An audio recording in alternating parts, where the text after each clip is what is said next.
जब मंदिर में शाम की आरती की जाती है तो दृश्य इतना सुंदर होता है कि मैं इसे शब्दों में वर्णित नहीं कर सकता। मंदिर के अंदर से आरती की आवाज आ रही है।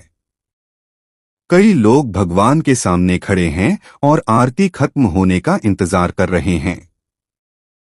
बुढ़िया ने बहुत प्रयास किया, फिर भीड़ में धक्का खाकर गिरने लगी। तभी भीड़ में से एक लड़की निकली और बुढ़िया को पकड़ लिया, उसे गिरने नहीं दिया। फिर मंदिर में प्रवेश किया और भगवान के दर्शन कराने में उसकी मदद की। भगवान के दर्शन करने के बाद बुढ़िया ने लड़की को धन्यवाद दिया और मदद करने के लिए आशीर्वाद दिया। फिर जब लड़की जाने वाली थी तो बुढ़िया ने उसे बुलाया और उसका नाम पूछा।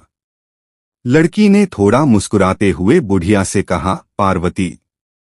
पार्वती के बारे में एक बात और बता दूं, पटना में ऐसी कोई दयालु लड़की नहीं है। लड़की हमेशा मुसीबत में फंसे लोगों की मदद करने के लिए आगे आती है और इसके लिए पार्वती को कई लोगों से अलग अलग बातें सुननी पड़ती हैं। आप अच्छी तरह से जानते हैं कि इस दुनिया में कोई भी बिना स्वार्थ के किसी की मदद नहीं करता है और जब तक उसका अपना फायदा होता है।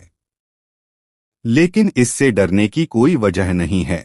जैसे दुनिया में बुरे लोग हैं, वैसे ही हमारी कहानी में पार्वती जैसे कुछ अच्छे लोग भी। शिव भी पहले पार्वती की तरह कोमल हृदय वाले व्यक्ति थे, लेकिन बचपन में शिव के साथ कुछ ऐसा हुआ जिसके कारण अब शिव का व्यक्तित्व ऐसा हो गया है।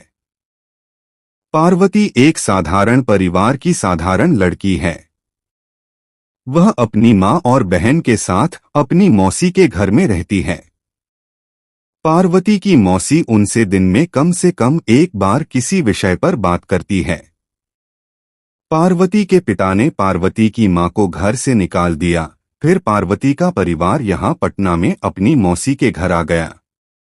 जब पार्वती की माँ यहाँ पटना आई तब पार्वती बहुत छोटी थी और पार्वती की छोटी बहन उसकी माँ के गर्भ में थी।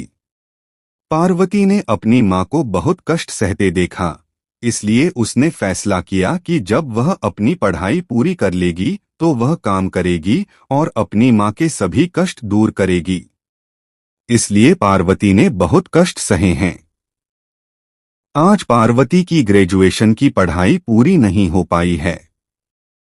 इस बार बस एक अच्छी कंपनी में जाकर जॉब के लिए इंटरव्यू देना बाकी है।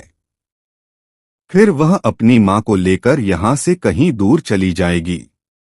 पार्वती के रिजल्ट वाले दिन पार्वती की मौसी ने पार्वती की माँ से कहा, देखो, मैंने तुम्हें पहले ही कहा था कि तुम्हारी बेटी